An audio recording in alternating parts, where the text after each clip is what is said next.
This episode of Scab Talk is brought to you by Lethal Gaming Gear.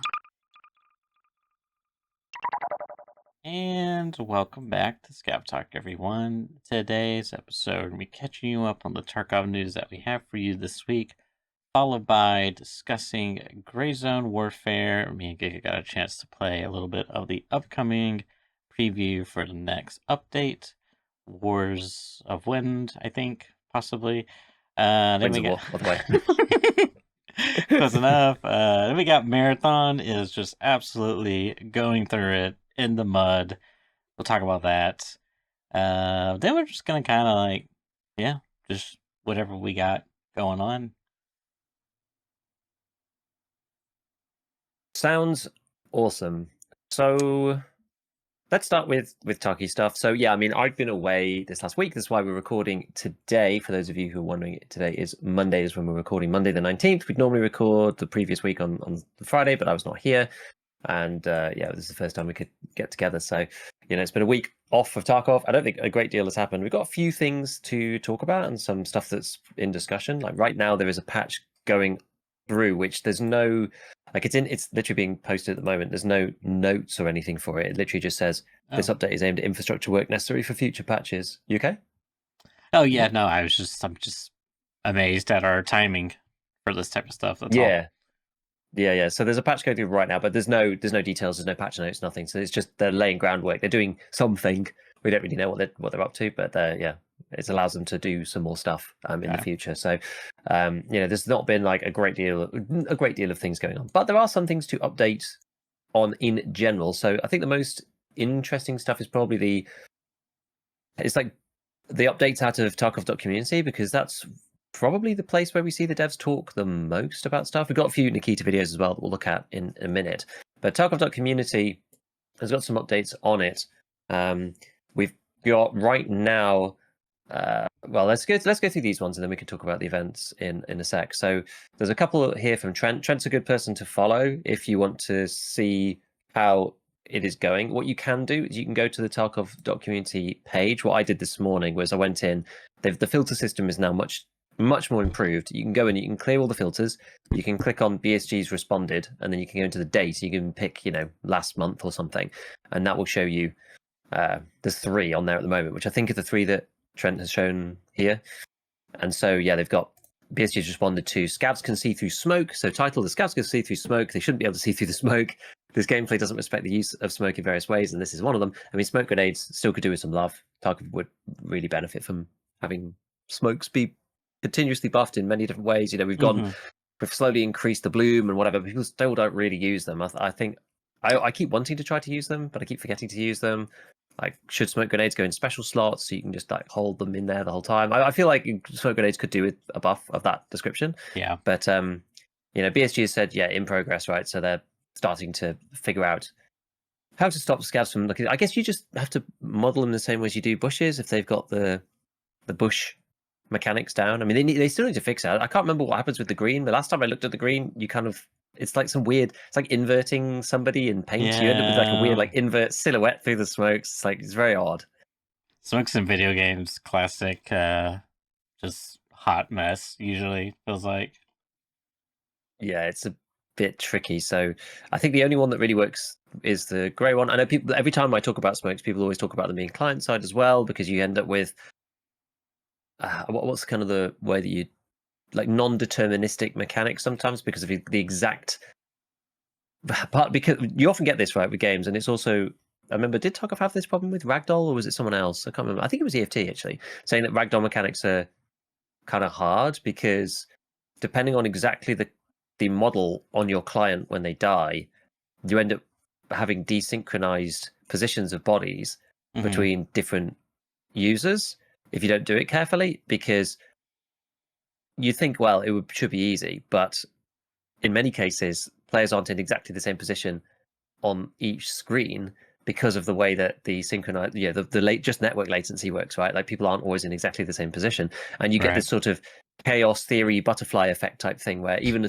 imagine you're up on a mountain, a small change in position could end up with a very large difference between the two clients. Like if one falls down one way, one falls down the other way based on the exact position. And the bodies could end up at the bottom of the mountain in two completely different places, for example. That's just like an easy example. So you have to do it carefully. It's like, well, okay, we'll go with the server then, but then do you see them, like, you kill them and then they like just jerk into the server position afterwards, like with these things? Like, it's just ways to make it not look weird and bad. It's not that easy, actually. So the same thing I've heard people talk about happens with smokes too. So smokes are client side. You chuck it, but depending on how they see you throw it, where their position is, do they throw it just over the map? Does it catch on the lip of the hill? They throw it over, but on your client, they don't quite make it over because of their position, and then you end up with the smoke in the wrong place. It's all of this stuff. So I've heard people talk about that. I've never tested it extensively with like multiple clients to see how true that is. Again, the easiest way to do that would probably be to bounce it off something like a complicated piece of geometry in front of one of the players and see if it goes to a different place. But anyway, smoke should still be buffed. Like, smoke could have a really cool place in EFT, but right now it's just not really. It's still not really viable. Right? It just like doesn't really matter. There's a small window where greens were kind of like popular, but I think that was more like the novelty of them when they first came out. But yeah, I mean, I just never see anyone throwing smokes ever. Yeah, I know. I think about trying it every now and then this is kind of what made me think about the special slots thing, because I still think the special slots should be contested, because now you've got green flare, paracord. If you could put smoke grenades in there, you're kind of thinking there's more. But is that more really utility enough to push them over the edge? I don't know. You might take one. Yeah, if you got a slot, maybe paracord flare plus a smoke. Yeah, because it's another one of these really difficult things. It's like most of the stims, for example, I think about it this way, right? Most of the stims in the game probably wouldn't get used if the injector case didn't exist, right? Because a lot of this stuff is like super situational. Would you take an SA-12 with you to every single raid if you couldn't fit 9 stims into one slot? Like, probably not, right? You just kind of deal with the fringe case that occasionally you run out of food and water. So the special slots could sort of be used in that way too. I know most people, because there's not enough contest for the slots, you just put paracord in there every time, even if there's not even a Red Rebel extract, right? It's just, you just put it in there so you don't accidentally forget. But then that's sort of the inverse for smoke grenades, because they're not important enough in a really specific and niche scenarios. I just end up forgetting to bring them with me, right? I'm not thinking about them. They're not part of my regular kit. I'm thinking, where's my med kit? Where's my heavy bleed item? Where's 2 magazines for my main gun? I need to have 2 grenades alongside that, and make sure that my CMS is full, my splint is near full, and my ejector case is full. After that, I don't really care. Look at paracord and green flare for the special slots, and that's about it. We're not, it's the utility of the green grenade, the green smoke grenade, or even the regular one, the brown, the sort of grey smoke one from Prapor. They're still not high enough to be part of the the essential of the kit. So you don't remember to buy them every time, because you can't put them in the special slot. You don't just suddenly go, oh, I could really do with the smoke right now, like 1 in every 10 raids, and then go like, oh, well, I have one. It's on my hotbar kind of thing, on my special slot hotbar. So I think that would be kind of cool. I actually think that could be quite good, because then at least you'd have one. I don't think you should be able to put frags in there, or maybe even not flashes, but smokes in particular is like pure utility. So I think that could be okay. Next one is removing the silent footsteps from all AI, which somebody posted up there. Which, I mean, I agree with this one. It's just annoying. So who's silent? You got cultist. You got partisan. You've got bird eye. It's crazy they made partisan. Sturman, which I didn't even know Sturman was silent. I didn't know Sturman was silent either. I think it doesn't matter so much because Sturman shouts so much, and his weapon is, the loudest gun in the entire game. You can hear it from the next door map. So it doesn't really matter that he's silent, because you kind of know where he's going to be. He's not sneaking about. Like, it's much worse for Partisan or Bird Eye, because Bird Eye's often separate from Knight and Big Pipe. Partisan just turns up and just nails you from nowhere. Like, I got underbarrel grenade launched by Partisan one time. I didn't even know where it was coming from. Like, no clue where he was. He ended up fighting another player, which is the only reason why I knew broadly where he might be located. So that was like, it has been frustrating and unrealistic and just silly. Yeah, for me, the bird eye part just drives me insane, because it's just like, it's so, like, you have to play it so weird. Like, you have to basically get, because he can, because Tarkov AI is so lethal, especially boss AI, because he can just like two tap you with M61. You just have to like get inside of a place that's like there's only a one-way entrance, you Mm. know? That way you can actually fight. Because if you don't, then there's a good chance that you'll be fighting the goons, and then Bird Eye will just like flank you and just kill you instantly, and you just have like no counterplay to that. It's just like ruins any joy you could have possibly gotten from that fight, you know? Yeah, yeah. But And I that's will what it says on say, here. It says, dealing with the AI, there should always be an option for counterplay. Silent footsteps is not healthy, makes the player feel helpless, forces them into cheese strategies like waiting behind cover or yeah, inside a room. it sucks. But I will say, I think the cultist is like the one exception for me, just because they're like rare. Like it feels like you very intentionally have to go fight them, and like when you do, and like you just get stabbed, or like you hear someone whispering, and then you like the amount of sheer panic that goes. Like it is kind of like a fun thing to look back upon, you know. But like I wouldn't want Yeah, to, you know what I mean? Like it's like one of those things where like for the cultists, I can kind of like lent a hand to be like, all right, that I can kind of get that, but hmm at the end of the day, I'm totally fine with them removing all silent footsteps and making them like very quiet. I think that's fine. yeah. Yeah, exactly. So what they've done, so this was responded to by BSG as well. They removed silent walking for all the guys we just talked about. They should now walk about 20 to 35% quieter than the rest. I'm a So little I don't know which ones worried. are quieter, but I'm a little worried. Is that like 20 to 35% of the original quieter, or is that like the volume is at 100 and now we lowered it to about the 20 to 35% range? Because what I'm worried is like for me, it's gonna not feel as good if I'm like fighting cultists and I just hear them running towards me. You know what I mean? Like hmm. it's I don't know. That's what I was trying to like encapsulate in that rambling was like I do kind of like the silent cultist scaring the absolute bejeebus out of me because it's so like I don't know. It's just kind of like fun. It's like a very cool experience. Cool Yeah, in a maybe. very loose Maybe the sense of the leader or word. something. I don't know. I think I don't know. I kind of agree with just making them have some footsteps. You do have to like really listen. Yeah, I yeah, I get the sentiment. I yeah. understand where you're coming from. Cool. I think that's maybe cool like the first time. Yeah, exactly, and then exactly. and then you're just like, man, I can't hear these guys. Like they're just completely silent. It's so stupid. Even if they're like right next to me and running, You're 100% right. they're just yeah. It's cool the first time because then you get the Yeah. like jump scared experience, but then afterwards it's just annoying. Yeah, and Mhm. that's fair. So then the third one that they replied to recently was the helicopter extraction. And you talked about this ages ago in SPT. Now Hmm. it's probably not going to be as cool as that, but so this guy was just like, idea is to add a flare TFT that calls an extraction helicopter on woods or whatever.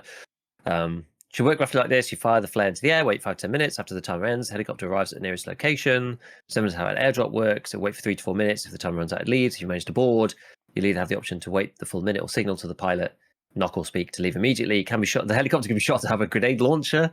If that happens, it will crash and become lootable. The helicopter model could be something like Black Hawk or the Mi-26 model in the game, probably. And BSG said, we have plans for a helicopter exit, not exactly in the design described, but close. I don't think it will be this year. So that means not with 1.0, interestingly. Yeah. So we can sort of glean from that they have other plans coming, after 1.0, right? People are often wondering what's coming later. And this does tell us something about their thoughts that they are still thinking about adding, new extracts and interesting mechanics like that after the release of the game, which they Hmm. did say, to be fair, but I know some people are skeptical. So I don't know. We'll see. So yeah, BSG continues to respond to these things. We'll keep an eye out on Trent's updates. The one other part to this is that is now actually implemented, and you may have seen this coming up last week and then this week, was there was an old Tarkov community post from 2 months ago, and this is something people have talked about for ages, which is a boss spawn rotation, and then they also mentioned like hot loot rotation in this thing. But like basically have bosses spawn on maps 100% for a weekly rotation. For example, Gluhar spawns in reserve 100% for 5 days or the whole week, and then next week it's 100% killer, and then the following week Sturman, blah blah blah. And yeah, they suggested a hot loop map rotation alongside this as well, with like 50% increase, etc. But you can actually see on the 10th of May, BSG responded to this as well. BSG have heard your call. Weekly boss spawns are now in effect, starting with Reshala 100%. This system may change in future wipes. Unknown what it'll look like, etc., etc. They're still considering the hot loot thing. That's not actually anything that they've thought of yet. I mean, this was originally responded to on the 1st of April, so they kind of thought about it and then implemented it now. So Reshala was last week. That one has just finished, and it is now on to Glue Hut. So whether BSG continues this, I guess they'll see how it goes. BSG have always been reticent to put boss spawns to 100% for extended periods. So I guess they will be able to test out whatever they're worried about. A lot of us have never been really sure why BSG is so reluctant to do this. They mentioned about the wipes, like whether they want to restart it a couple of weeks after the wipe, or whether they want to have it rotating straight away after the wipe. I don't know. We'll see. I can imagine they probably want to wait like 2 or 3 weeks or something before restarting the boss weekly spawns, which I guess is fine. I actually wouldn't really care. I guess it could be kind of annoying if you're trying to do some of the early quests and the bosses are there. One boss is there every time, and you have to go to some specific location, and they're always there. And if you imagine that it starts off and it's like woods sawmill, and you've got the bits where you have to go and do the wood sawmill quest, but Sturman is there literally every single time early in the wipe, like the first couple of weeks or first month or something. I could see why maybe there'll be issues around that potentially, but we'll see. I think this is good. BSG listening, and if you want to get your boss kills done, so it's just 10 times easier to do that now. You can know that at some point it's coming up. A lot of people get stuck on the boss kills with Kappa, so it's easy to get that done now, which is good. Which is good. I was just having to think about, a little something of a side tangent, but how we read about the helicopter thing, and we played like Arc Raiders, Gray Zone, Warfare, all these like various extraction shooters, I guess Marathon. I thought what it would be interesting if like you play an extraction shooter and the way you extract, there wasn't like any set extracts. So you like basically could like make your own, and that's how it was just like every time. Like, what would be the ramifications of that? I don't know. I just thought that was maybe it could be a helicopter thing, but then like you'd have to like make every map intentional around it, because like the meta would be go to the tallest building and call in the helicopter. I don't know. I just thought that was something that crossed my mind. Like I said, random side tangent. I know. Yeah, I know. I was just wondering. It depends on the type of game, whether it's realistic or not. Darker and darker, like portals. It's a summoning portal to like. That's true. That's kind of like that. Yeah. Kind of. Yeah, you have more flex in those fantasy or sci-fi games than you do in EFT, where you kind of have to have a helicopter or something else, some car to come pick you up or whatever it might be. But I don't know. This is certainly one that hasn't been done particularly. Almost all of them have fixed extracts actually. Yeah. Even though they might be varying, and they've got different times on them. Yeah, I don't know. So one thing I wanted to talk about just before we move on to the other bits, which is going to be probably, Grey Zone's probably going to be more of the meat of this one, is about the roadmap. So we're on patch 16.6 at the moment. I'm actually not sure what patch is coming today. I guess it's 16.6.5 or 1 or something like that, because it's, not at least at the moment, it doesn't seem like there's anything coming with it. So the June patch, so we already had the May one, which is highlighting expiring items for insurance, auto restarting on tasks, buying all items needed for craft, and activating the map transition. So in the next one, we should be seeing warnings before starting raid with task item and inventory, auto sort improvements, whatever that might be, ability to check in-game time in raid. There was one on, the reason why I was thinking about this is because I saw one of the other recent posts from BSG's response, which is about the reduced flashlight glare when wearing glasses, which is actually going to come in the next one, which might be interesting, right? Because flashlight meta is still pretty strong. I actually don't see it as much as I have done in the past, but it might make it more important to be wearing certain types of glasses, because I know they've all got stats on them for reduction of glare, but right now it doesn't do that much. All it does is reduce flash bangs, I think. It's like, for example, you're better off wearing the Tagilla like welding visor versus flashbangs or anything else. And there are some other glasses. I think it was a crossbow, I think, is the other good one. I looks like, it was like 2 years ago since I did a video on that stuff.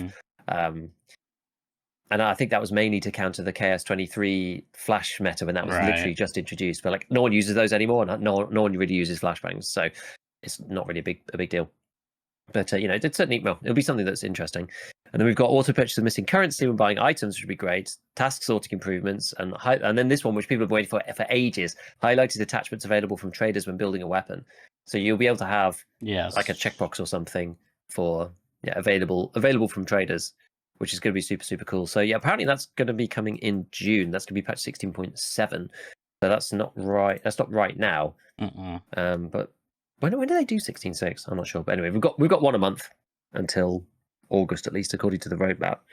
So whether they sneak in some more of these bits as well alongside it, I don't know. Or whether this might actually get bundled into July. Because if I look at July, it's got just a list of quality of life and balancing changes compiled based on Tarkov community feedback. So those things might be coming, later or sooner. I think it depends on how difficult it is to do whatever it is that they need to do. So we've got all that to look forward to for sure. Okay, well, there's a couple of Nikita videos. After that, we'll be moving on. Have you got the secret source available on your side? I got the couple of clips. They're not particularly long. There's the first one, which was about a week ago, Tuesday, I think, and it's only a 5-second clip, and it looks like some kind of in-game cutscene type thing, right? It's like it's rendered much more in detail than the base game is. So yeah, it looks like a Terror Group Labs cutscene of some description. We know that they've got a bunch of stuff coming for 1.0, but I mean the quality on this thing looks really good to me, at least. It's quite quite promising. It looks quite nice. It looks rendered nicely. So we've got more of that to look forward to, I think. I mean, it could be part of a trailer. I know previously Nikita's just like snipped bits of trailers for stuff as well, and then it kind of got all unveiled in one go. There was, he was like posting 3 to 5 second snippets of the Labyrinth trailer beforehand, so it could still just be part of like another event that they've got upcoming. The second video that they've got is one. It looks like them podging about with the lever action. I think at the beginning there's just a few bits in here. Nothing super crazy. I had a look through, see if anybody was talking about anything in particular on here. But yeah, they're like messing about with the lever action. There's some artwork stuff. What else we got? Like a few guns. A lot of the guns that they're showcasing look the same. That's what I. Some people were saying that they were. Yeah, some people were saying that in the comments that they were slightly different variants of things like the MCX or whatever. But I mean, they kind of look like the ones we got. I'm not enough of a gun nut to know if these are actually different parts. It's weird because they showed that and the MCX, what looks like the RD704. I think it is. Oh wait, this has got the waffle on it, so maybe it's not. I can't. Is that the AK-12 actually? I'm not sure. Some AK of some description. Actually, chat was saying new upper for MCX handguard and suppressor on the AK-12. Oh yeah, because the AK-12 can't take the waffle right now, can it? New upper. Yeah, we've all been crying out for new parts. Yeah, I don't know how you tell the new upper. Is it because of that kind of like lever on the side? Like I don't know. As I said, I'm nowhere near versed enough to, especially with guns like the MCX. Right, it's like everything I know about it is from EFT as opposed to from anything from real life. I mean, at about 11 seconds, there's a new AK-12 thing, which is kind of neat. Yeah, the AK one I can kind of see because there's enough differentiation there. I mean, I'm trying to remember. Can you even put a there is foregrip on AK-12 is only a oh yeah, you can put a foregrip on, yeah. Okay, but they are adding different handguards. There are some handguards coming. I think we saw those before in one of the other preview yeah. updates. To say this handguard looks different. And then apparently there's a new one for the MDR as well. Apparently the handguard's also different for that. Oh too, yeah, I guess you later one could put the buttstock on a folding buttstock on the AK-12. It's been too long. And then yeah, you said a handguard on this thing that looks different, or what? Yeah, supposedly it does look a little different, I guess, on the MDR. Yeah, I mean it's definitely something's different there. It's like a set of that all pure desert. There's like a tiny little portion of the handguard that's like gray metal. Don't know what that's about, but probably like I plus mean, it's 2 probably going to ergo. make very little difference to the MDR, I would say, Yeah, I right? was gonna Because the ergo is already say. quite high. The recoil's already, doesn't do much because it's bullpup. Still is that way Yeah. But more in the AK game. parts, I So like that. And yeah, there's the some map AK-12 definitely needed some stuff. love. Yeah. Terror group Yeah, clothing. what are the map parts? It's Um, hard to know. I mean, you got me there.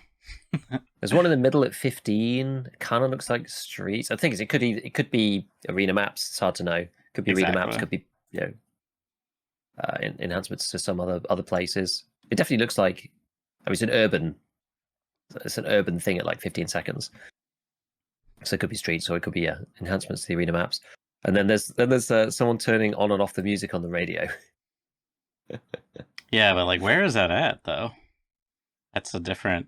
I don't recognize that.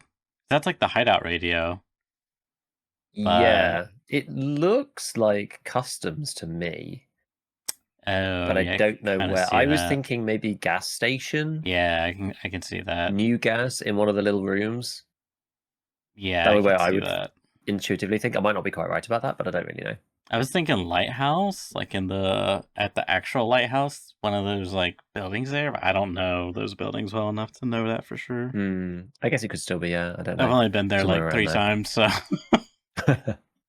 I know. I go there like once a wipe to go and talk to Lucky for the first time, and then never speak to the man again. Yep, pretty much. Okay. Anything else to add, EFT wise? That is it for me.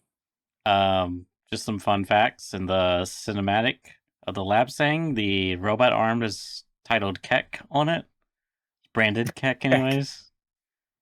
And that's kind of it. So that was funny.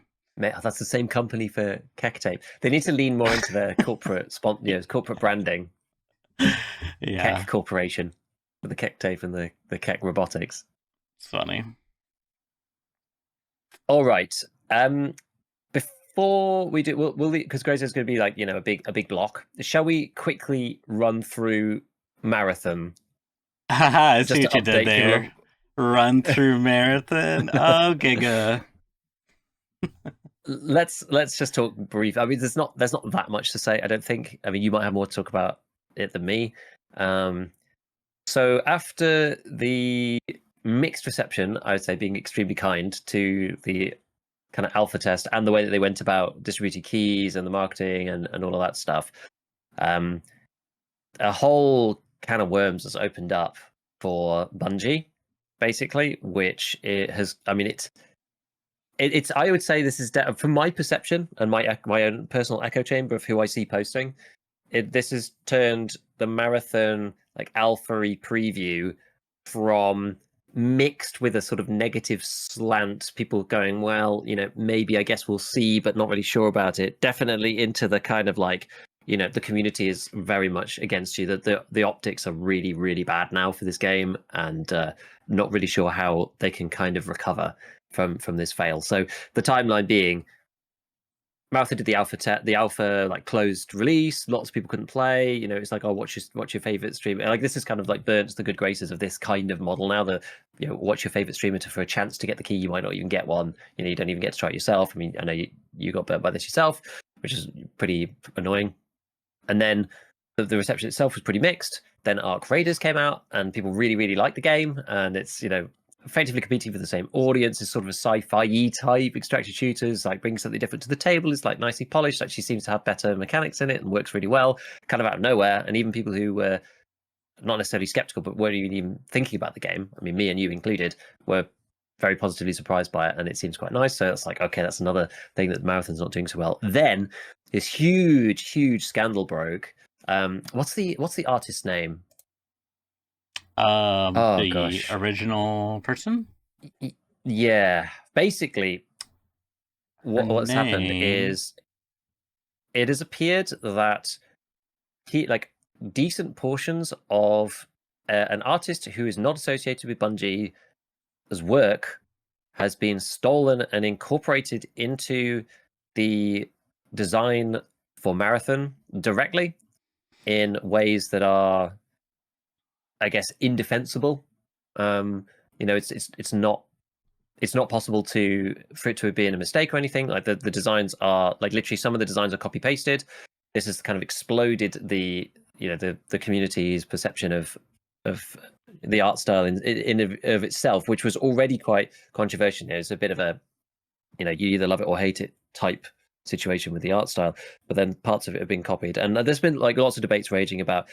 Clearly, Bungie haven't stolen the entire create. It's not all sourced from this one person. There's lots of different influences that come in to make this a style like this. But certain assets have been basically copy pasted into the game from this person's portfolio without their permission. They don't work for Bungie. They were never paid to give any of their assets over or anything like that. And Bungie has admitted fault. So it's extremely clear cut, some of the pieces, right? Like some of the graphics are the same, some of the writing is the same. Bits that like very specific pieces of the art, it has been retained in its entirety within Marathon. And the Bungie guys are obviously extremely sheepish about it.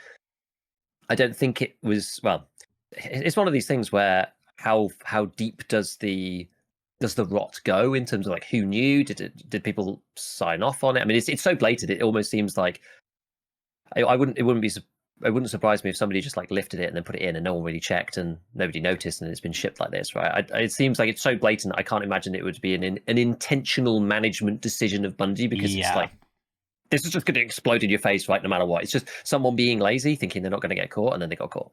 Yeah, from my understanding, they outsourced like the art manager guy. They did some outsourced work, I guess, for some graphic design stuff, and the people responsible for that just like copy pasted, ripped off Anti-Real, her original 2017 designs.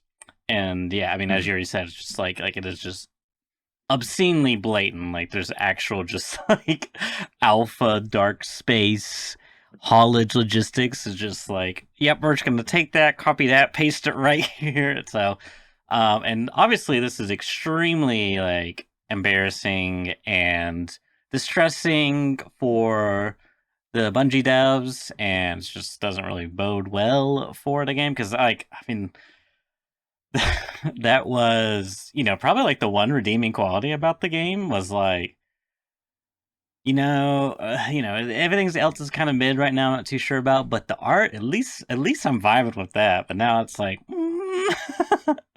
it's really tough. That's the thing. Puts a big question mark over all of it. Even though there's some people who I'm not an art person. I'm not an expert on this stuff at all. I've read both sides of it. You've got some people who are taking a more measured approach, who do know about this stuff, like Rilo, who's kind of hit back at basically claims that people have made that Bungie have like ripped the entire design of the game is based upon this person's portfolio, which is like that's not really the case, right? It's like, yes, there are certain things, and he's kind of gone out of his way to not defend Bungie, but to sort of balance the conversation a bit. I think maybe to his detriment, actually. He probably would have been better off just being quieter about it. But I think his opinion is that obviously this is unforgivable and it's indefensible what they've done there. But to claim that they've ripped the entire graphics for the game from this one person is hyperbole, right? And it's exaggeration. So I've read both sides of the story, but even Rilo said the optics of this are just absolutely horrible for the game, especially given that it was already in sort of grey water. Yeah, they could have changed mechanics and updated stuff, but this it poisons more than just looking at the mechanics. Is this game good or not? Do you like the art style? Yes or no? It's more. It's the general feeling now, the community feeling around the game. And one of the crazy things about this stuff is that when things like this pop up, you start to see like all sorts of random negativity appearing out of wherever, right? You get like articles now saying, Bungie leadership reportedly, I don't know where this came from, the Game Post or something, but Bungie leadership reportedly ignored Marathon devs' warnings for years about what wouldn't work, along with the request to add PvE. So, the implication being that the devs have asked them to add PvE, the management said no, or whatever. You're like, I don't know if this is all verified information, but like lots of this stuff starts appearing. And it just casts a huge shadow over the whole game. I genuinely don't know what they can, whether it can even come back now at this point. Like, I still thought, before, well, let's see what they do. Maybe they can make some changes and fix certain things, and depending on what they do, it'll appeal to different sections of. Maybe it's not for me, but it'll appeal to different sections of the community. I mean, maybe it'll still do okay on console, right? Because a lot of people aren't necessarily as plugged in as this and don't really care. I don't even know this is going on, so maybe it'll be fine on console. But I think for the sort of people who are following it more closely and the hardcore fans and probably the PC community, it's a big blow. I would say, Yeah, it's a big blow.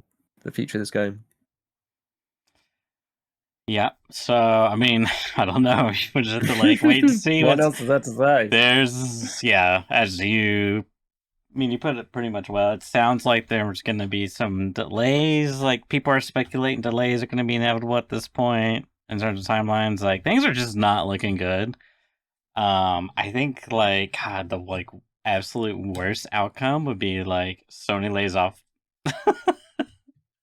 Sony lays off Bungie, which I laugh because saying that is kind of crazy, but if it's economical, and yeah, maybe that's the move for them. I don't know, but I mean, you would think they would be pretty close to untouchable, but I don't know. We'll see what happens. I mean, like I said, I'm gonna keep my eye on the game, but it's really looking rough for everything going on in Marathon. Yeah, Which sucks. I mean, yes, I another feel one bad for for me. the devs, the innocent people. Same, of course, is always the way with this stuff. Yeah, another update from the Marathon Bulletin people who are posting a bunch of stuff on here. Reportedly scrapped the original June marketing plans, which include a new trailer and pre-orders. The open beta in August may shift to a roadmap of public playtests. I think that's really the only way that they can come back from this. Like, you can't just suddenly expect to market this game now and get people to buy it. Like, you're going to have to tease people back in and say, come and play the game. It's actually really good. Get rid of this whole, closed hype building thing. You just got to open it up, and if the game isn't actually that great, which we're thinking that might be the case, then people just won't want to play it, and that'll be it. But nothing can save it at that point, right? The game has got to speak for itself, and if the game's great, people will play it ultimately. And if it's not that great, then it will not perform so well. That being said, as we said previously when we talked about Marathon, there's not that much choice on console, so perhaps it will do okay there anyway. I think Arc Raid is also coming to console, so we will see. We will see. I don't know. Tough times. Yes. Tough times, man. Extraction shooter genre, it's a hard one, And I mean, it's not just. I mean, yes, you're right, but man, Bungie just feels like I'm not really that familiar with modern Bungie, but it just feels like they really just fumbled at every point, and some of it I don't think it's their fault. Some of it maybe there's I mean, I really don't know. I'm not on the inside. I'm not in the trenches, so to speak. So because just them being a publicly traded company owned by Sony now, so I don't know. So whatever, we'll see. But exactly, we will see. Speaking of in the trenches, I played Grey Zone Warfare yesterday with Clem for about 2 hours ish, I'd say. And I mean, so a couple things that stuck out. Performance was seemingly better. I mean, I didn't want to play graphics setting simulator too much, but you're playing with Clem. It's impossible. I know, right? But from what I briefly saw, it seemed like a lot of the switches I was flipping didn't matter all that much unless you went to Epic. It would tell you if your VRAM was getting full, and that seemed to be a pretty major factor. But yeah, basically it was if you have DLSS on at quality, it's going down the tiers didn't really change the needle all that much. Unless you went to DLAA, in which case, I mean, this is specific to my hardware, of course, but all in all, I will say... Because you're still running the 3070, right? Yeah. I will say, this time around, with whatever settings I was using, I used FrameGen, and, I mean, it was 120-ish, give or take, depending on what was going on. Definitely compared to what I played originally, I would definitely say playable. Probably not my favorite thing in the world, just because like I said, I didn't want to play graphics simulator and like find out the most optimized visual to like performance ratio, but I just ended up cutting everything on low and like quality. I tried DLAA, but it just wasn't really doing it for me. So I just did quality. And it looked okay. There was a lot of like shadow shimmering and things were you could see like smearing from like the ghosting, I guess, from DLSS and maybe the frame gen stuff. I'm not really too sure. But all in all, it was like miles better than what I remember playing originally. Like it was basically unplayable for me originally. So that was a good thing. And the I mean, we only played 2 hours, but like we kind of did a lot of random stuff. We didn't do quests, but like we went to captured a cop. What is it called? Combat Operation Yeah. Space. Combat Outpost. Perfect. Yeah, that would be a cob. We went and got a cob. Corner the cob. Anyways, we got an outpost, and then we went to the mall and shot a bunch of AI and like looted some stuff and came back, and then we went. It was getting nighttime, and I was like, "Oh yeah, take me out. Let's try the NVGs." Well, I guess the moon was out, so the NVGs were like unusable. Like just made things worse. So we did like a night raid, went to a PvP's area, I guess, near a base that we were trying to like help capture, and we shot some stuff and then like was healing because we got shot back at, and then some guy ran up and shanked me with his knife while I was trying to med stuff, which was kind of funny. And Oh no. yeah, and then that was kind of it. But like I would say all in all, my general takeaway is like definitely an improvement from the first playtest. There's been a lot of quality of life stuff. Like even just muting the helicopter noises was like really nice. And yeah, I mean it was fine. It's I think for me it's like one of those things. I don't really know if I'm super invested. Actually, I say I don't know. I know I'm not super invested in like the whole milsim type of like style, Yeah. I guess. It feels really heavy on that. I just don't know if that's like really like even like I was trying to make a comparison between like Cyberpunk 2077. Like for me that fulfills that immersive nature for me in a way that's like feels more crafted because it's like a purely single player experience. You know what I mean? Yeah. And Yeah. even if I did do PvE only, it's still just like I'm getting, it's not really like the same. Whereas like Cyberpunk, it's like the NPCs, they have like all this dialogue and like pre-cut, actions and Yeah. Yeah. Of course. scripts. It's not really the same. So long way of saying I don't know if the game's really for me, but it's something that like I want to see what it's like at 1.0. Because like going from the first playtest to this thing, it's a pretty big jump in terms of feature and like performance. So definitely want to like keep my eye on it. Yeah. Exactly. Like just for context of what's happened so far, right, with this game. Yes.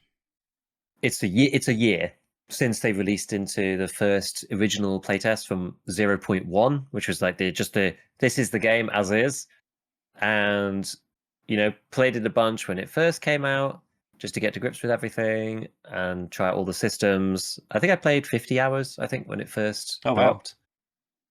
So I did actually put some decent time into it, but there was so much stuff that was either boring about the game or wrong with the way that the game worked. Since then, there's been Wrong as this is in the second wrong as in like there's like technical stuff that just doesn't work, right? Like things that they just feel bad to play for various reasons, stuff just blatantly missing that just needed to be added. For example, right? Like when in 0.1, you couldn't toggle ADS at all. Like that just wasn't even an option. Like I hold see. ADS was the only option. There was a lot of stuff just like that. They just made the game just feel bad. in many ways, and the performance sucked, and like there was just loads of things, right? It's just it was just not good. There's just features missing, etc. etc. Whereas like we've had 0.2, which was basically day-night cycle, and now 0.3. So 0.3 was not supposed to be Winds of War. It was called something else originally, and I think I think it was supposed to be. I think 0.3 was supposed to be Dark Revelations, which is the lore update. Yeah, I think you're right. And then 0.4 was going to be something else. I think it was called Elite Operator or something. But they got rid of that one. They brought this one, closer. They called it Winds of War instead. They moved Dark Revelations out to the next patch because, like, I think we talked about this last time. Like, what's the point of releasing a lore patch when you've got like 100 players? Like no one's playing, no one's really paying attention. And I think that it's this patch is actually quite a smart order to do it in, actually, because when I was looking through what the devs have talked about, they've actually been quite open about what's coming and about their thoughts on many things. But the issue about it, and I actually feel quite justified by this, which has made me feel good about the way that I've ended up pursuing things. They've done it across. There's like a whole load of dev streams that they've done, but the problem is that the number of people actually paying attention is very, very little. Right, Greyzone sold, I think they sold 1 million copies of the game on early access, right, which has funded the studio for like 5 years or something. So they've got the money to just go and do this thing and make this thing. But a lot of those people have just like bought the game and then no one's been paying attention because the game's it was just not in a playable state. Even after the night ops update, most people just didn't jump back in. Or if they did, they popped in, had a look at the night vision, saw the performance still sucked, were like, well, there's nothing added to the gameplay loop, so I'm just going to leave. So a lot of people are seeing 0.3, this one, as the very first next patch on from 0.1. Most people, there were a couple of people who've been playing Greyzone a lot. I put like no shade to those people, but I personally don't understand why you would put 100+ hours into Greyzone Warfare in the pre 0.3 format.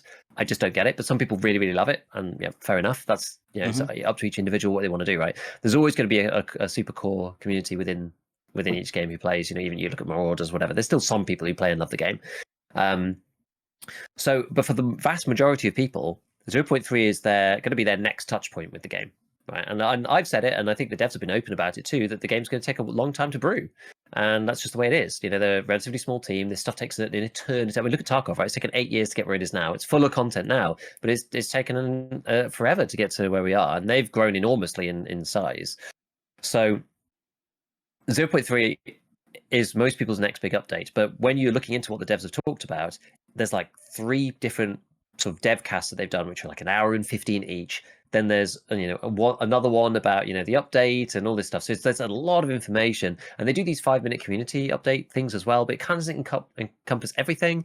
And so that's why I did this video recently about what's coming, because there's just like loads of information to pour through if you actually want to know, and to just distill it down into the core topics. I feel like the devs are almost like too close to the problem to then take a step back and make like an overview as well. And also they're like updating each week or whatever on here's the next thing, and it sort of takes somebody to actually make a video. And I did actually read a thread, basically people being like, what's actually coming? I'm a bit confused or whatever. And then they found my video. I'm really happy about it. It was like literally just like out in the wild comment. I'm just like, oh, I found the GigaBeef video, and it's like that's exactly what I was looking for. I was just like, yes, perfect. That's like perfect. Creator, I don't know, planning or whatever. Like seeing that okay, the devs are all the information is out there, but it's just not consumable. So anyway, we're going through the 0.3 thing. I guess I'll just talk about my comments on it, sort of in order of importance. Like, yeah, you touched on performance already. I played it with a 3070 originally. Yeah. And then I upgraded. I can't remember exactly when. It was pretty early on. I moved up because I was moving to the stream PC anyway, and I wanted a 40 series GPU so you could use the proper frame gen. Can you use frame gen now on the 3070 then? I think it's I don't know what it is, but there was some type of frame gen option. Yes, I don't know. Yeah, you must have been able to. Yeah, because... I don't think it was actually NVIDIA branded frame gen, but it was some type of frame gen. Oh, I see. Maybe it's an AMD one or something. It's like FSR's frame gen. Maybe it could be Unreal type of thing, but yeah, I don't know. Okay. Raxman in chat saying it's not the same. You can use frame gen, but it's not the next gen DLSS. Mm-hmm. So I don't know. But anyway, because I moved from the 3070 to the 4070 Ti Super, which is what I'm using now, which is the same GPU as Clem. I'm kind of a hybrid between you two. So he's on the 7800 X3D, and I'm still on the 5800 X3D.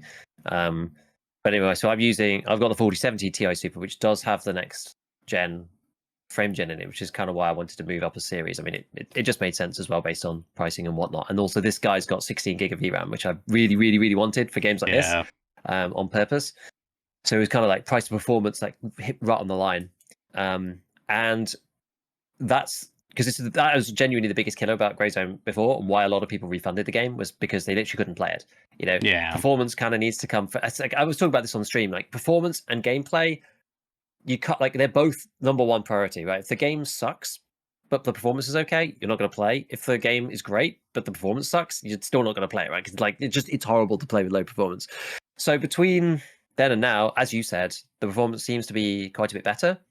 Using the latest version of DLSS 4, and the frame gen on that on the 40 series, because I'm like frame gen's biggest hater, right? I absolutely detest frame gen. I think it's awful. And the first time I tried to play it in Greyzone, the input latency was so bad. I was like, I actually rather play this with 45 FPS than I would with frame gen playing it at like 70, right? It was so bad. Now I don't know what your experience was this time, but this time turning on frame gen, I couldn't even tell it was on.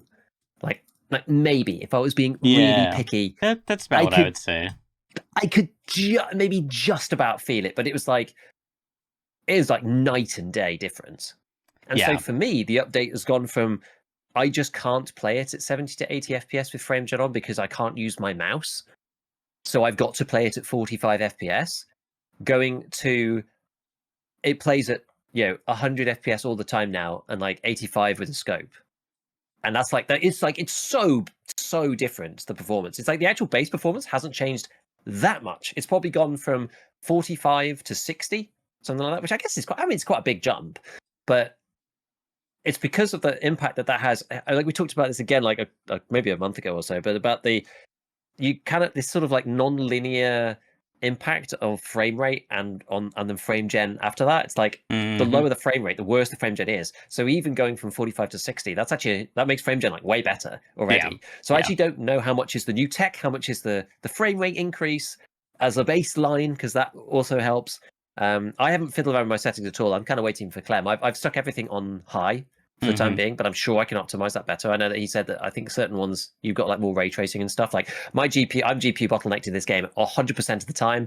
My 4070 Ti Super, even with the 5800 X3D, it literally just sits at like 95% at all times in Greyzone. So anything to reduce the GPU load will probably help me a little bit, but I haven't fiddled around with it that much yet. But the performance is so much better, and for me, it's night and day because of the fact that I can now use frame gen on this card. It actually makes the game like I'm not thinking, oh, the frame rate's feeling low here. Like I'm not even thinking about that. I'm just playing the game now. And a lot of people were coming in chat being like, oh yeah, but like you've got frame gen on it, it's 105 FPS, and that's not very good and stuff. And I'm just like, for me, it's very binary. It's like I'm either thinking about it and it's affecting my gameplay experience, or I'm not thinking about it at all. And so long as it's over like 90-ish with the frame gen on, I can't tell. Like I don't care. After that point, I'm like, oh look, it's not 200 frames, 150 frames. I'm really not bothered. If it doesn't impact my gameplay, I don't care anymore. I literally don't care. So once and Greyzone for me on my particular system, which is I guess medium high. You know, it's pretty low for a creator system, but it's sort of medium high from a average gamer's perspective.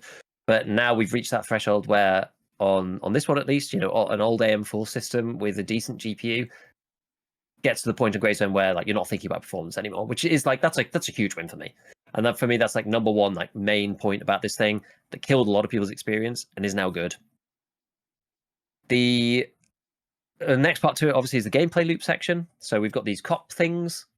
It is a great start of making the game unique and being the next thing that the game needs to do. Previously, it was. I mean, we're coming from a very low base here, right? We're coming from an empty map with no loot in a looter shooter, with the only thing to be done being quests, like in a Tarkov style.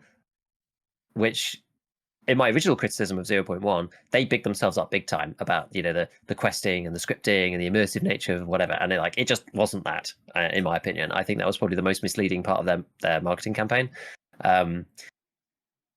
So going from that to having something else to do, it's like the creator preview is a little different, and I don't want to read too much into the creator preview because there are some implications of the cop system on the way that questing works in the game, and there's been some changes to questing too, which I'll talk about in a second. But things like at the moment, the cop system is kind of being used just for its own end and for PvP. So you've got this PvP here, or let's go and take back this cop, or maybe we'll get into a fight or whatever. But there's like no real overarching reason to actually go and do it particularly. Like, yeah, you can now respawn at this place, but like, why would you want to do that? It doesn't matter. And that's partly because in the creator preview, you've got max level traders for a start, so you don't actually need to do any of the quests. You don't need to unlock anything because you already have everything. So in a la Tarkov style, right? Once you've reached max traders and you've unlocked all of the stuff and you've done all the quests and unlocked all the equipment, it's like, well, what do we do now? Well, now we finally get to play the game, the old meme. But it's like that's kind of the extraction shooter deal. It's the progression, it's going through, it's exploring and finding stuff, and we don't need to do that in the creator preview. So the cop system isn't interacting with the questing system. Whereas at the end of this period, right, there's going to be a wipe and everyone's going to get to play. The date's not announced yet. At some point, everyone's going to get wiped, creators included. We're all going to go back to level 1 and go back to do the starter town stuff, which, as I said in my vid, is now not 5 hours. It's more like 2 or like an hour and a half or something. So experienced creators can just whiz through and just carry on with the game without spending ages back in the starter town again for like the millionth time. But this is now going to have an impact on the cop system. So if you have to fly the other side of the map for some quest, you're going to want to go and take those points first before you go and do it, because if you die to AI or players in those places, you can then respawn at the nearest point without having to fly back in on the heli, right? That was one of the biggest, I guess, just like breaks in the game. And like, oh, you're really involved, like you're invested, you're doing your mission with your buddies, whatever, and then bam, you die. It's like, okay, now you respawn at the main base. Unless you're playing solo, it's kind of a case of, all right, well, your buddy's got to hold the position now so you can come back and get your stuff. So now they got to wait for you to call the chopper, wait 2 minutes for the chopper, 6-minute ride across the whole rest of the map. Then you've got to get back to them. It's like people have just got to sit and hold your body for like 10 minutes before you even get there. Yeah. Whereas now you're going to spawn back straight away. But you've kind of got to obviously be mindful that that cop could get taken back by the enemy, right? So it's sort of a like tit for tat kind of thing. It's like, well, we want to go do this mission, so we're going to go take the cop. But if it's an enemy territory, they might come take it back. So there might be like a PvP battle to retain that point first before you get to go and do your mission. It's like there's now a whole nother like game over the top of what people are going to go do, but we're not seeing that now because we're not having to quest. So it's just a pure PvP mechanic. The two things that I would say are, the questing on its own is kind of dull. The cop system on its own is interesting and novel, but I don't think necessarily would drive 100 hours of gameplay unless you really do just like the way the game plays on its own. Right. Right. Like we've talked about with many of these games, the actual gameplay loop just in and of itself, if you love that, then that's great. But for most people, I don't think they will. But I think the two systems together are sort of greater than the sum of the parts kind of thing. So we'll see about that. And then I was going to talk about AI, but let me just talk about questing first. So I went to just potter about and do some of the starter quests, because even though you've got all of the traders unlocked, you actually still do have the starter quests. Like they're not completed. You actually, we had to ask the devs to do it, and I didn't bother. I was just like, I'll just keep them there because I can wander about, and I actually know how to do them as well. So I can just go and like give them a quick test and see what it's like. Going back into the starter town with the end game gear does obviously make it a lot easier. But some of them, I don't remember whether you remember the early quests. So there was one which gives you a load of coordinates. Yeah, so it's like go to gas station, go to the like lumber yard, go to this other place or whatever. So you used to have to be in the main base, pick up the quest, fly out to the LZ, find the places. If you died, obviously you had to fly back in again. Once you've got all those three, you then have to get back in the chopper, go back to the main base, and then hand it in. Well, now, irrespective of the cop system, for those ones which are just going to scout locations, you fly in, capture a cop nearby or whatever. Like, you probably don't need to for the starter town because it's so close, but yeah, you maybe capture one of the cops nearby, and then you wander in, first point, second point, third point. Once you finish the third point, find somewhere safe, you can go into your menu and you basically send him a text message and just be like, yo, I've been to these places, and he's just like, okay, cool, you finished the quest. Finish, you can accept the reward that just dumps straight into your stash, and then he gives you the next one. You can pick that up in raid because you're talking to him on your mobile phone, right? And he's just like, okay, well, now you need to go and I think I finished at the gas station, and he's like, yeah, you now need to go and find the Black Hawk that like crashed, the helicopter that crashed. So I was really close to it, so I just wandered up, You find because it used to be like multiple parts within the same thing, but now you wander up, you find the helicopter, and it's like, okay, part complete. You go back on your mobile phone, you send him a message, and you're like, yo, I found the helicopter. He sends you a message back being like, okay, the guys like they can't have gotten too far. Go and check the nearby buildings. So then you go to the nearby building, you find the bodies. You like send him another text message back like, okay, yeah, I found the bodies. They're like, okay, well, there's nothing else to do for now.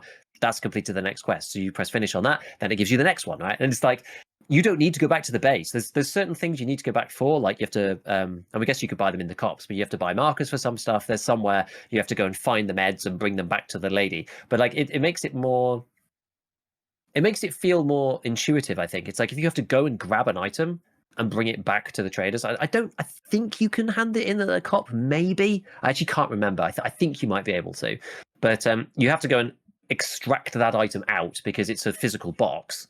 But anything that's just like an information style quest, you can just complete it in raid because you're just telling him some stuff. Like you found out some things and you send him a text message. It's like, okay, that's like kind of what would actually happen. Like it feels pretty good, honestly. So that's like really, really helped with the questing and differentiates it from Tarkov already because you can kind of like plan as well. If you finish one quest, you get like 2 or 3 quests. You're like, okay, where am I going to go next? Like I could take a chopper to here. Oh, but which cops? Like, oh, my faction have already taken cops over here, so I can go there straight away. It's going to give me an easier time. You know, it's like there's more to it now rather than just going through the list and it just being I just do quest after quest in the order that it tells me because that's what I need to do. It's like way more engaging now. So that's already much better.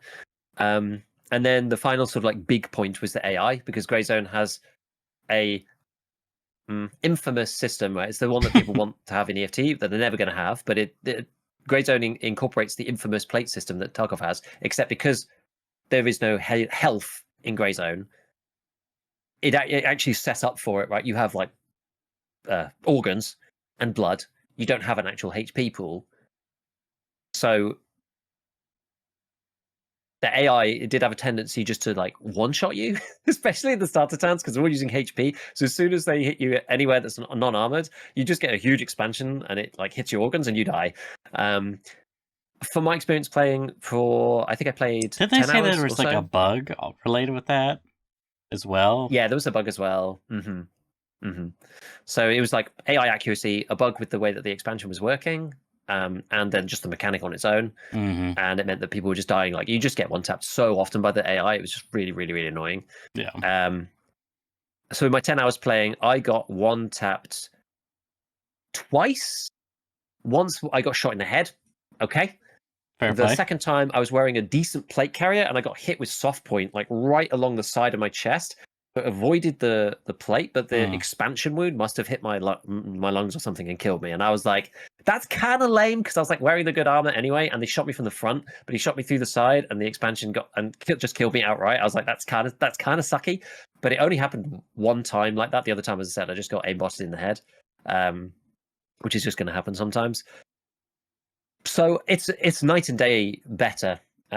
And then combined with the fact that they've changed the way that the expansion works for certain bullets, it used to be very much, it's either a soft point, hollow point type round, or it isn't, which made it quite difficult if you were moving up the rankings of bullets. It's like, well, now your bullets just like don't harm them unless you literally shoot them through the armor and hit them in the heart. Because you're using AP, it just goes straight through. Like we were talking about this in chat the other day. There is sort of a concept of overpen because if you're using like a really high pen bullet, like we've been given in the creator test, the expansion is almost negligible, so it just goes straight through. So if you shot them through the side of the the rib cage or whatever, it's just like a pencil. It's like just a pencil line through them. There's no expansion because it's an armor piercing bullet. It's supposed to go through body armor or whatever. But if you just shoot somebody in the soft part of their body, it just goes straight through, right? It doesn't deform, it doesn't expand, nothing. So some of the intermediate bullets like FMJ from the MP7, those ones, rather than just doing that, they now have tumbling incorporated into the mechanics too. So some of those bullets will tumble and cause a bit more expansion than they used to. The net result of all of this rambling is that the AI one taps you way less, but also the AI doesn't feel like it sponges the shots like it did. And again, I think there were some other bugs with that too, but like it feels way better. Like TTK is night and day based on what versus what it was before. It feels so much better. And then combine that with the fact that the AI now like visibly responds to you shooting them. They like limp about. They're like coughing up and stuff when after you've shot them. it's like there's way more feedback loop from you shoot them and they like try to take cover, but they're like injured and stuff. Like it just feels way better. So the AI is a lot better than it was. So all of these things coming together, it's actually feeling pretty good. It's feeling pretty good. I'll pause for a second and let you respond. No, you're fine. Yeah. I mean, I don't really have anything Okay. out there. So to continue on my train of thought on this, obviously there are some issues. Some stuff is easy to fix. Some is less easy and requires a lot more development. Probably the biggest criticism right now is the freaking faction announcer. He's just like constantly yapping nonstop in your ear.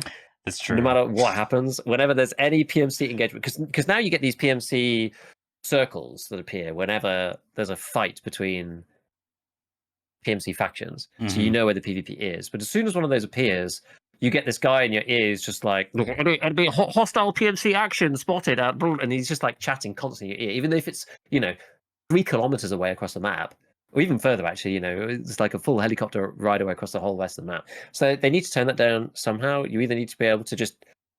Some people have asked for a slider to turn it down, but like I think maybe you even need a drop down or something to pick, that, or like which events you get. I don't know how they're going to do it, but like which events you get notified for. Like, do I want to be notified about PMC combat at the enemy's like main base when I'm at my main base? Like, not really, but you might, right? And it's I don't know.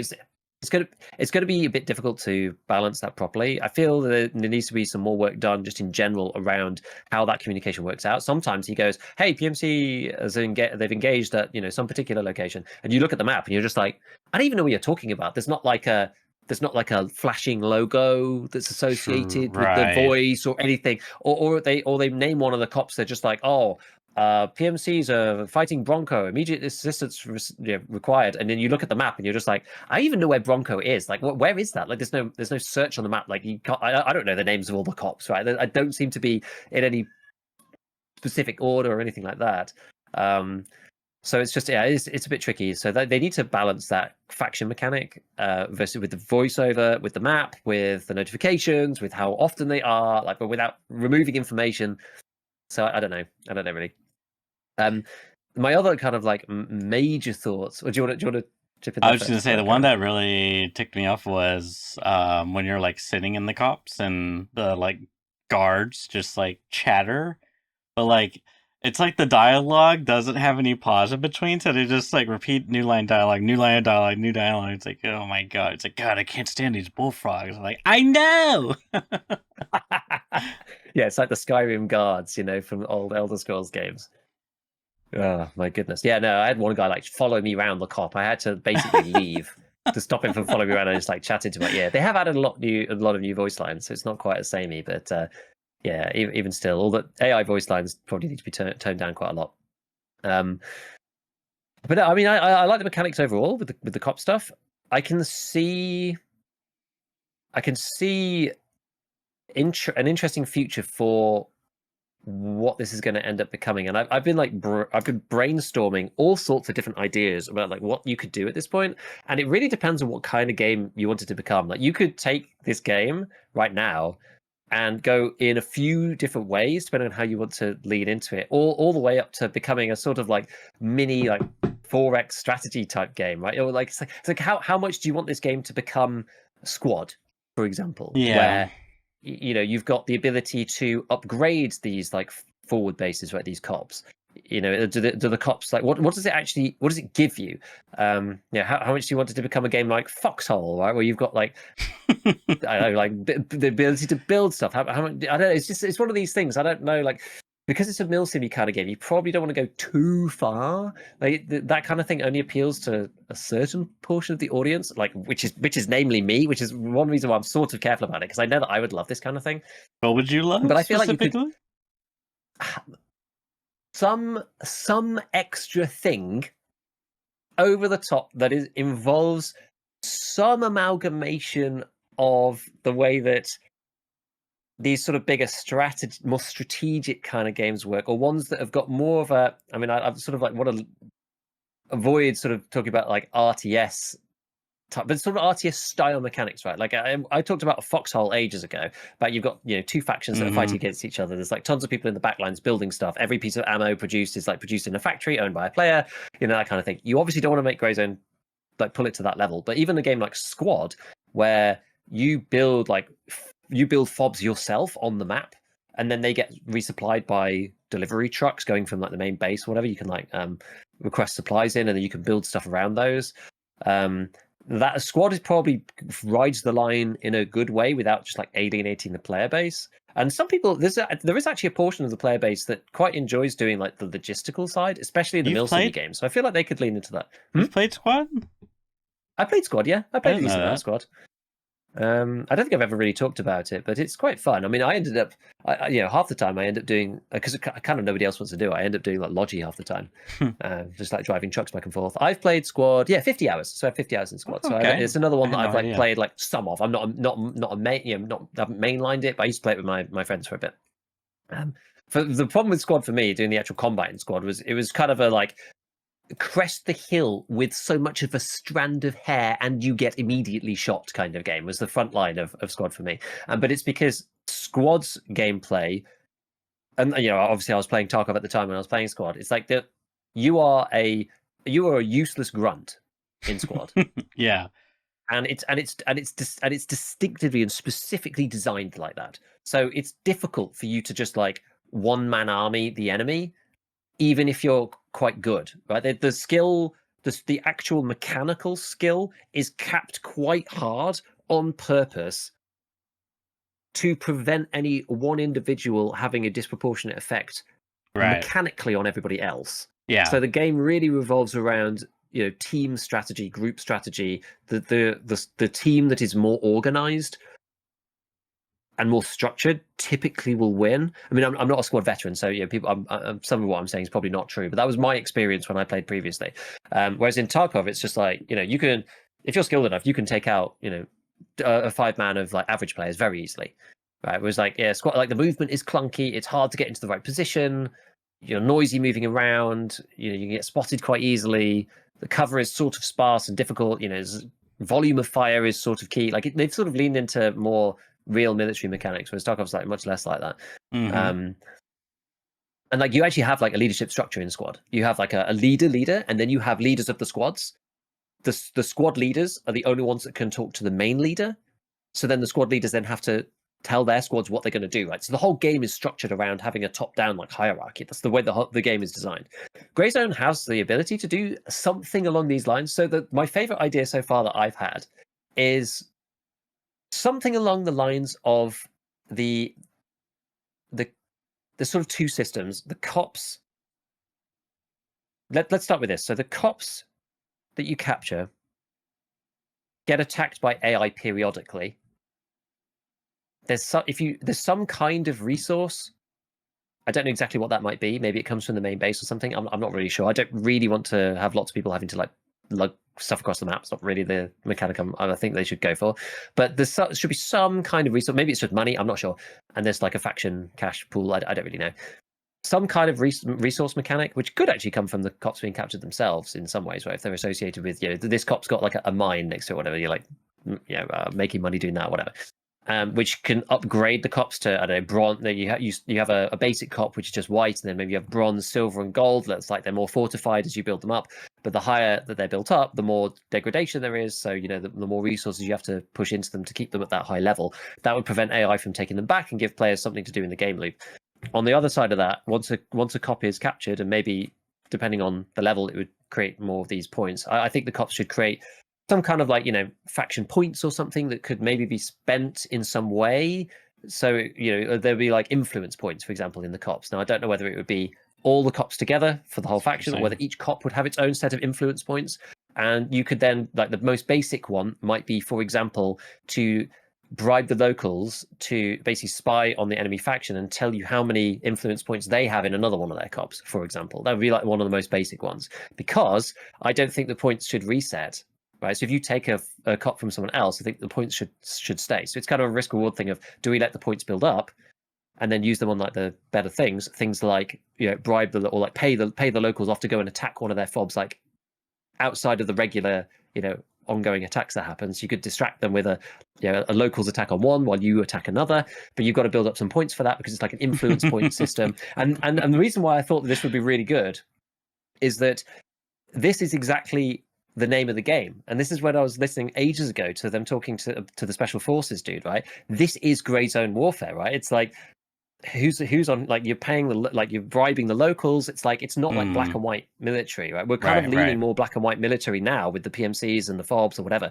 But if you've kind of like got the locals sort of on your side as well, you have to like bribe the locals to let you're sort of like fighting a proxy battle. It's like, yeah, it's locals, but it's one of the factions actually who's paying them off.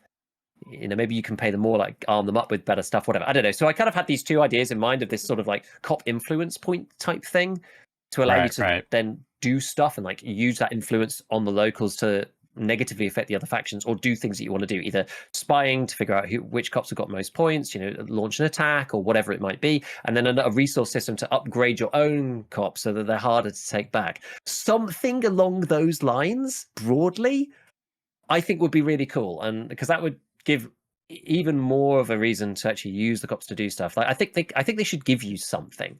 They don't really get, like, you can respawn on them right now. That's important for doing the missions.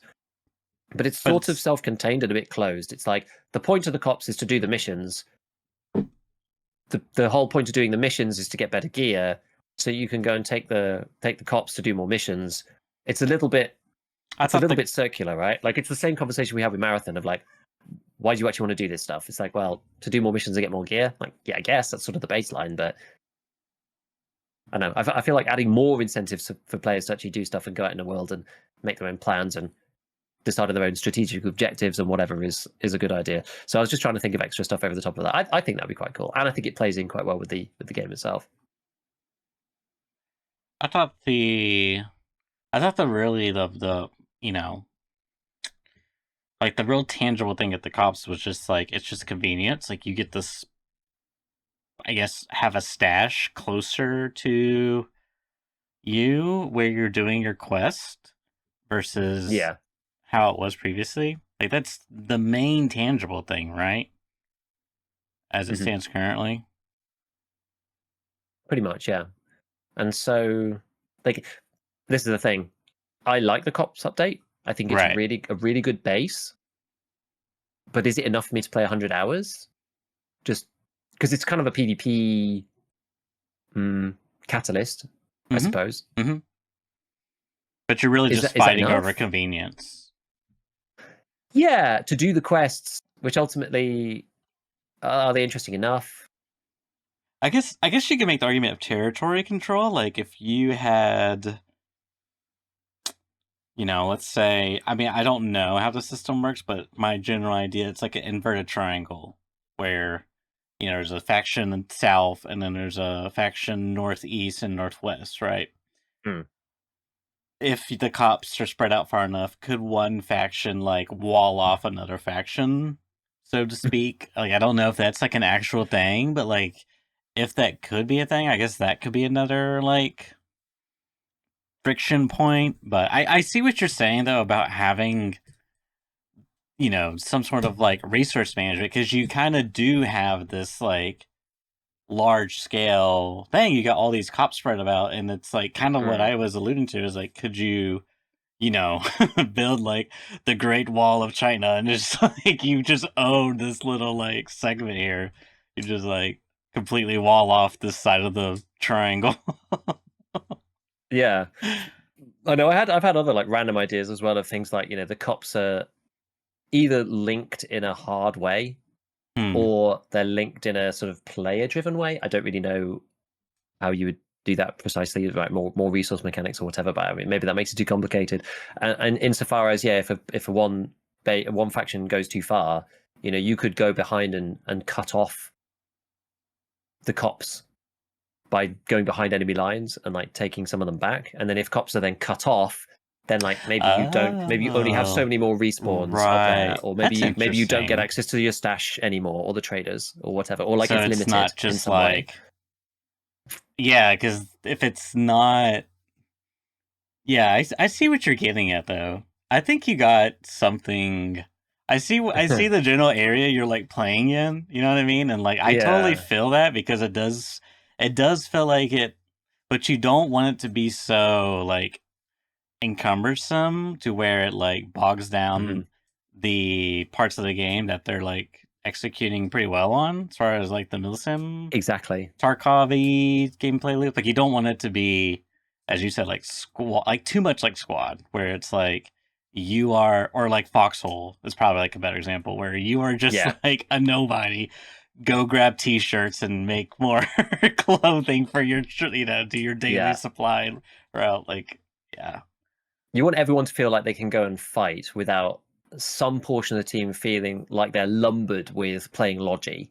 yeah, Because exactly, that is the case. exactly, That's definitely the case in Foxhole. Like the game literally doesn't work without people doing that. yeah, Squad is sort of like that. You know, you do need some people to go and do it. It's much lighter, obviously, than a game like Foxhole. Like Foxhole is like permanent, open all the time, like for months, kind of thing. I can't remember how long the battles are. They 3 months or something. I don't remember. So it's like that's one server kind of deal. Squad is obviously round based, so you can do Logi one round and then not the next. So you can get some variety, but somebody kind of needs to do it. I feel like Greyzone, it could do something similar but be active. So the resource gathering is not necessarily, because you have to basically just ship resources from the main HQ up to your forward points if you want to resupply them in squad and like build new stuff. Whereas in Greyzone, it could be, that's why I was thinking like, oh, maybe the resources get generated by the cops themselves. It's like the cops are like doing stuff. You've got, I sure. don't know, you've got the strip club on one, or you've got like an agricultural one, or there's the mine on another one, or whatever. They're like generating like money or resource, or just these influence points in some way. So like rather than being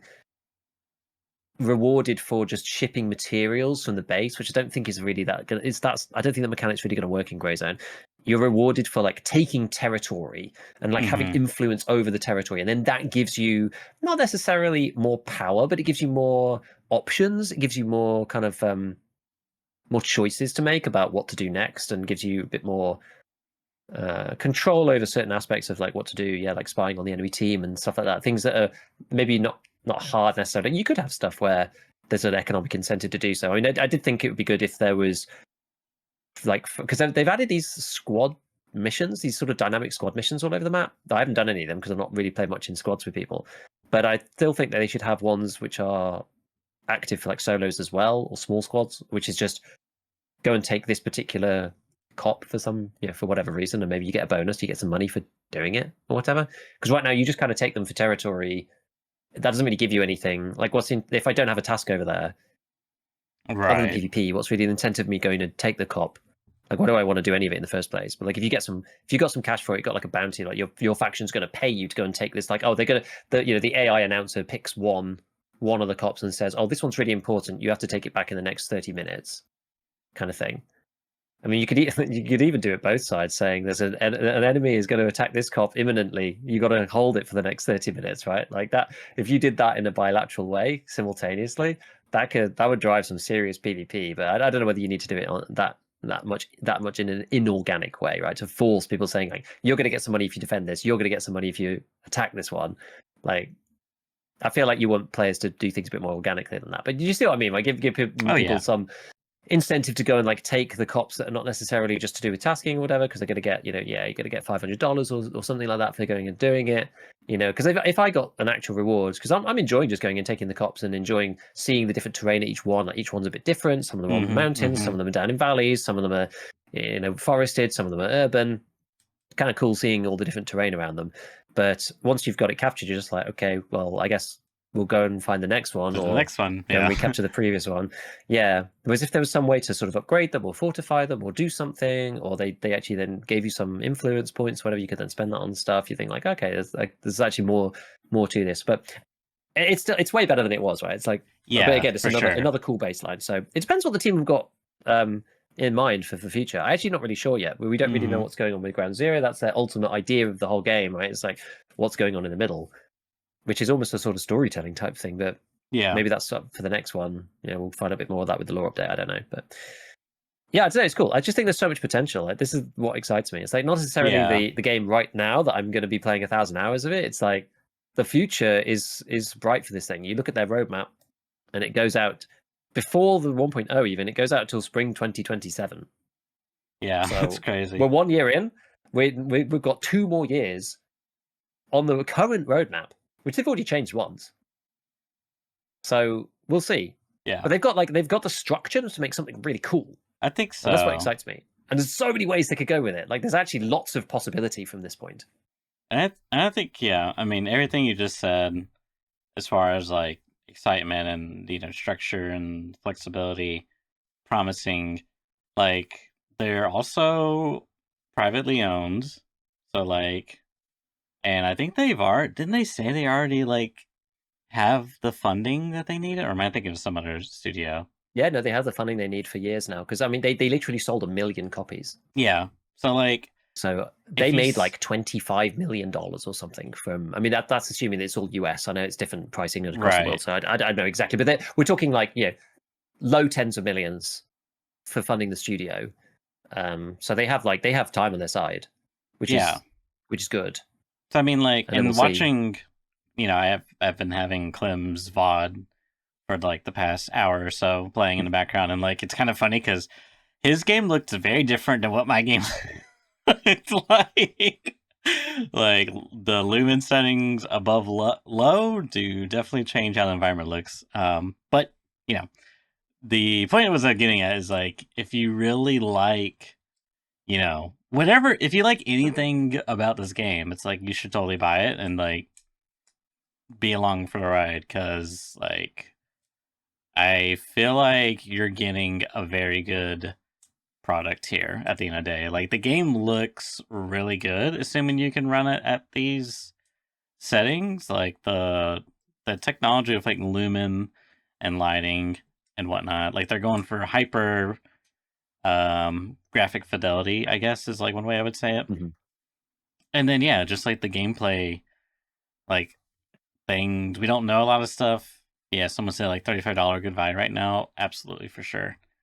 So, and if you don't like PV, I know some people personally they're like, yeah, I just want to do the PVE stuff, and there's like just PVE servers slash mode you can do. So like, it's got Yeah, different things for different people. I feel like, yeah, and exactly. just jump back to what you're saying. I think you're onto something with the resource. Like I can get what I was thinking is like in Rust, right? You have one giant map, but you have like it's Mm. an island, but you have like quadrants that are like biomes, right? And within Mhm. those biomes, you have, you know, if for example in like the snow biome, you can find a lot more like stone and like sulfur ore and like ores and stuff. Whereas like in the regular green biome, there's a lot of trees. There's kind of just like a little bit of everything. And then they got a desert biome, which is like, you know, animals and such are like kind of harder to come by. It's like, and the water is like much more sparse. There's like cactus you can like harvest for like a little bit of water, but it's a different, and within like certain POIs, because the map is like every map on every server is like procedurally generated. Like they have like a very sophisticated system, but like some things will be like certain. Like I know that the giant excavator machinery thing is going to be in the desert every time. I'm pretty sure anyways that's the case. Right. But point being is like certain clans, because it's just a server and then there's not really like preset factions. Everyone's their own individual unless you like team up. Mm. But like certain clans will like have different strategy. Like I played with like a group many moons ago where they wanted to build in the snow. So like well, we had to like adapt to the environment. So we had like electric heaters inside the base, and like we had like wolf, all this like clothing to like stay warm. And like if you got wet and were like near fire, you were just like gonna drain your HP. But like I don't know, just like something like the general gist of that is like we had certain pros and cons and like certain resources more readily accessible to us. Whereas Yeah. like for some things we, like if we wanted to, I don't know, I'm trying to think of something relevant, but whatever, like if we needed to get something and it was like on the opposite side of the map. That's the price we paid. But like something there where it's like we have, to like map it onto Gray Zone a bit. It's like, I don't know, maybe like you were saying, like maybe we'll just use the mall. Like if you use a bit, capture a cop here, and it's like the mall, heckin', I don't know, you get cash register money more often than the cop. I don't know, like something there. I feel like you're onto something because for me that kind of clicks a lot more because it feels like you have the groundwork for it the way the map is, and you can transport via helicopters to different like points of interest within reason. Like, feels like there's something there. I'm very Yeah. curious to see what they cook up in the future. Yeah, I'd love to know what their plans are with it. Yeah, it's funny. Did you see? You were just talking about Clem for a minute, and Mm-hmm. back in the performance thing. Did you see when he turned everything to low? When he literally put it on like the most perform. I watched a bit of his VOD just to see kind of like what he fiddled around with it initially, and he put just to experiment with it. He put everything on low, and then DLS. Did he put it DLSS performance? I think, and Oh, oh I mean, boy. it looked with like 2 times frame gen, like it didn't look very good, No. to be honest with you. But he hit the frame cap on his monitor. Oh, okay. Which is like hilarious. He was like running at like 200, 240 FPS or something. Well, Just that's like, kind of well, okay, surprising. you know. Yeah, I know this is the thing, and I think the low settings that they've done. I mean, they were talking about this potato mode, and I don't think it's necessarily in the game per se, but I think the low settings actually are much more impactful now than they were. Yeah, Um, for so if sure. you're on a machine that's like lower grade, you can at least play with like before lower just didn't do much. They've got this really cool tech called Scala, which you might see pop Yes. up every now and then in game. And I had a quick look into it because I was intrigued. And Scala apparently was, I don't know whether it was being developed in house first, but it's Mm-hmm. actually some ex Madfinger devs who went off to do their own thing and make Scala. And Madfinger now licenses the tech from them, basically. So they're like, this is their deal. They just make this thing. And Scala effectively deals with how Greyzone, I don't know whether Greyzone is their only client. I imagine it's probably how they got started, right? Rolling out this tech and building this tech for this, but they'll probably license it to other people too.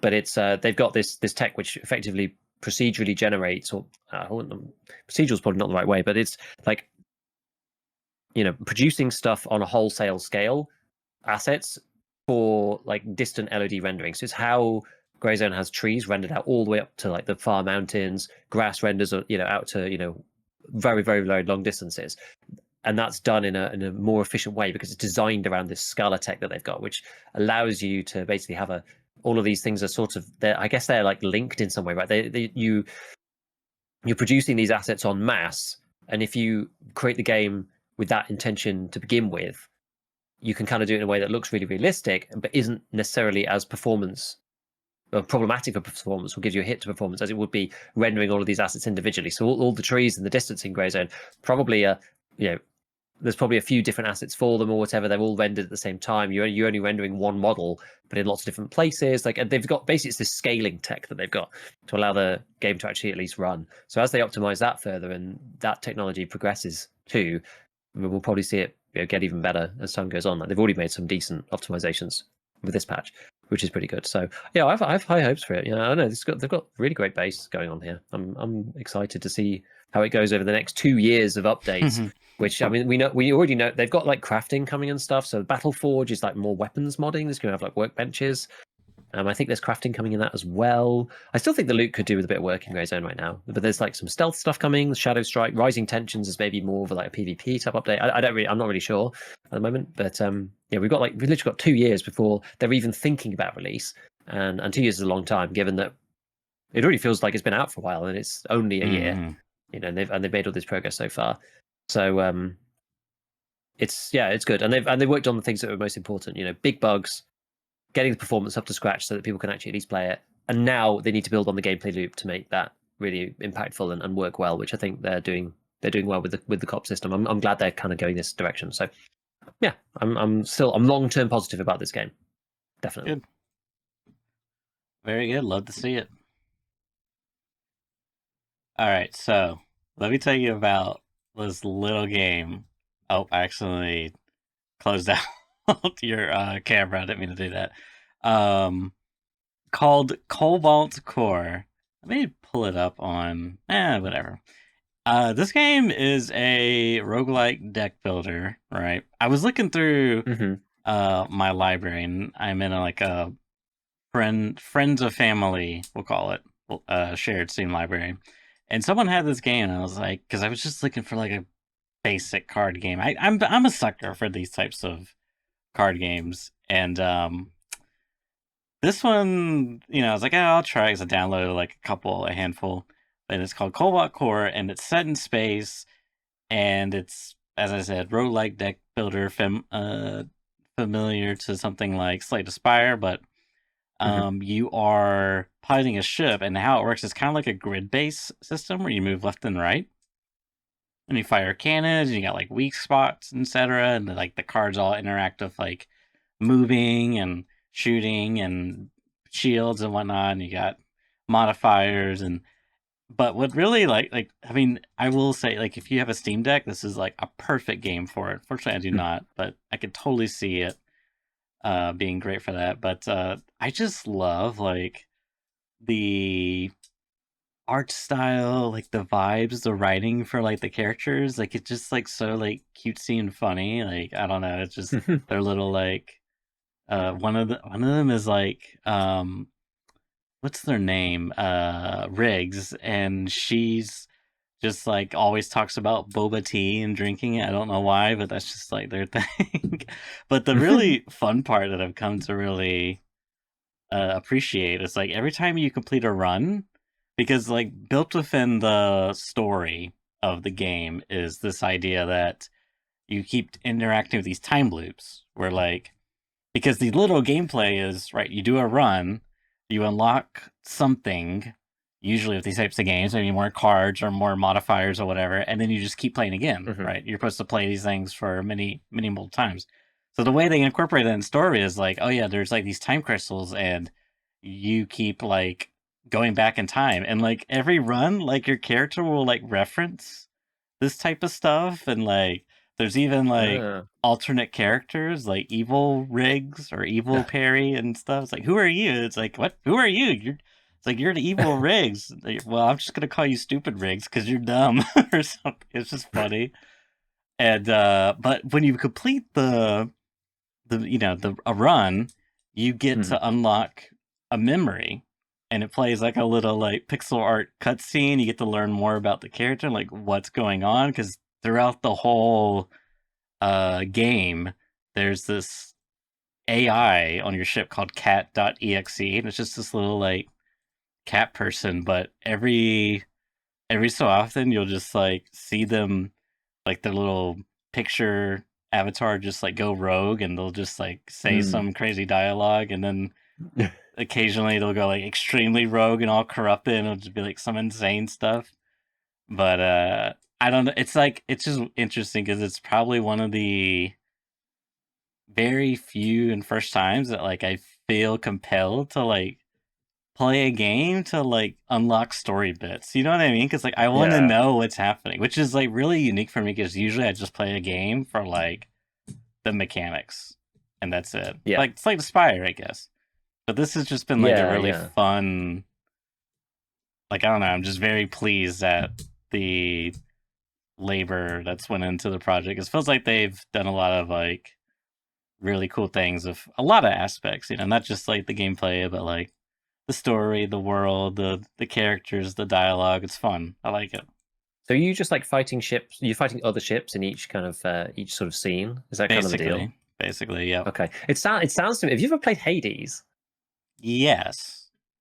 It sounds like Hades, Faster Than Light, and Slay the Spire all came together and had like a big like triple baby in the middle. It's like Yeah. the the, Yeah. the recurrent storytelling from Hades with the Yes. Faster Than Light like ship, because Faster Than Light is one of my favorite indie games of all time. Mm-hmm. And then Slay the Spire for the card like rogue build and stuff. I mean, God, how many hours have I got in?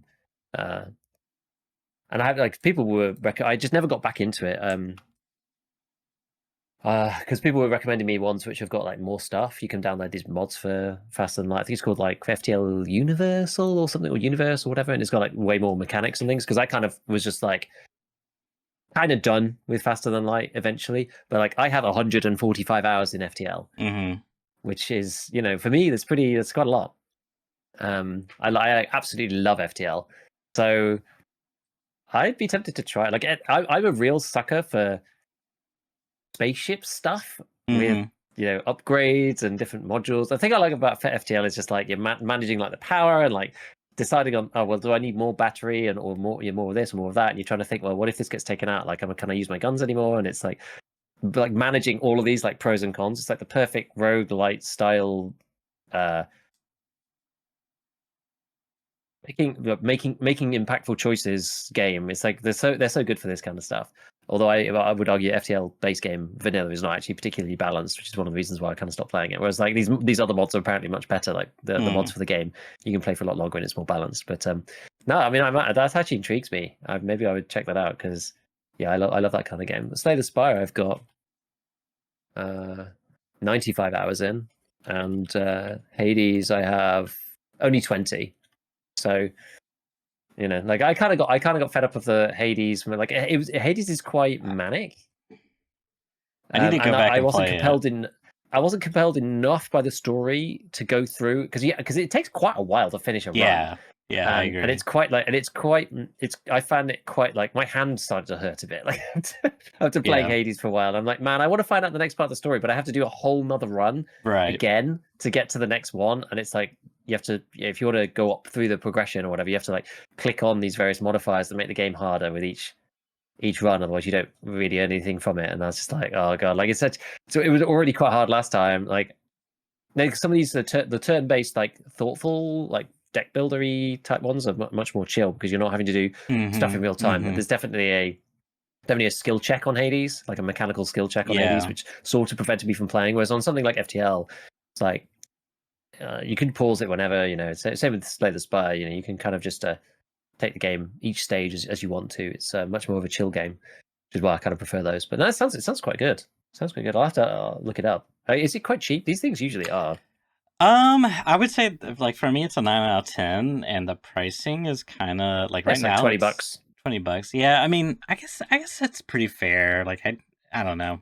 It's hard. It's so hard with stuff like this because like yeah, I like love this game, but like $20 is like man, you know, it's like Pixel, but it's such a good game. Like I've been playing this thing nonstop. Like it's been I've been like basically bouncing between this and Deadlock like a maniac. And the soundtrack too is so good. Like I don't even, and they have this really this is really like it has like a Doom style soundtrack in the sense that in Doom, like the modern ones, when you're in combat, it's like really chaotic, and then when you're not, like the track changes. Like it's the same track, but like instruments. I love that. This has so a very similar thing with like the overworld and like card battles. Like it's very FTL does that as well. Does it? This got like this a might be like version and a directly regular inspired. version. I think I've only played a couple hours of FTL. I have to check and see.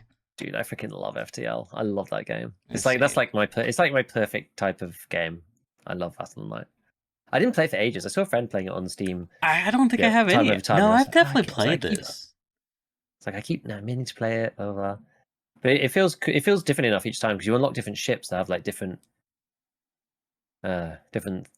layouts and stuff. So they kind of give you some limitations but some benefits, and you kind of pick which one you want to do. There's like different challenges to do and stuff. Like I love the gameplay loop of that game. I just like to do it and enjoy the unlocks. And when you unlock stuff, it's like, oh, the next playthrough is different now because I've now got my ship's got like a different layout. So some of the ships are better at doing, you know, boarding or whatever. And I even within the vanilla game, I do like you can just play like bog standard, you know, shoot them with lasers until they die, or you can play, you know, I've got like assault troops and I've got a boarding thing, and I just like teleport my dudes onto their ship. I don't even bother trying to fight their shields. I just like teleport onto their ship and whatever. But there's like pros and cons to each strategy. Sometimes it's like really difficult, and your ship needs to sort of be generalistic enough to work, even if there's a problem, right, where you can't board them straight away or whatever it might be. I actually really do enjoy the boarding party ones. So those are super fun. It's just like there's like lots of different alternatives. I love that. I love the game. I love FTL. Big fan of FTL. Yeah, I need to pull. I don't. I have like another Steam account that I might have had this game on, but Mm. I don't know if it was this game or a different game that I played. Where I don't see it. I'm looking at the gameplay. I don't remember it looking quite as 2012y. I remember playing some game where you would like board ships in a space, and like there was like a Yeah, star map you had to jump to and stuff. But I don't it think that probably is was. that. Was it? I mean, Dan, if it was, I just my memory is so. It doesn't Yeah, the remind me fact of that like all the this. rooms, like each individual little room has doors, and like if you get a hull Right. breach, then the room like all the oxygen disappears. So you're like balancing the oxygen level with like your modules get taken out, and like it's just I just love it. I just love like managing that stuff. It's like really cool. I've never done a real. I've always like paused it and stuff. I've never done a real like run in real time. It would be really really hard without pausing the Yeah. game, in my opinion. But I've always kind of like paused it and thought about it. I've played it more on a chill basis. But you could play it like more like a real time game if you really wanted to, but it makes it much more difficult. I can imagine. Very Mhm. cool. Well, yeah, I think that's kind of it for this week, unless you got anything else. Nope, it's all good for me. I'm gonna probably carry on playing some Grays and Warfare. We've got the creator playtest which goes through until this Wednesday for the 21st. So I'm going to be popping on. I'm actually hoping to hop on today, maybe with Hayes. It depends. I'm not sure. We'll see. But I'm probably be playing this afternoon at least. I don't know what's going to happen after that because the date's not released yet. But I know there's Twitch drops coming up soon and stuff like that. So, I'll be on it over the next sort of couple of weeks or whatever. And we'll see how it goes. I don't know. Yeah, can't promise I'll be playing it in a month's time, but we'll see. Of course. I will see. Cool. And with that, we will see you all next week. Catch you later.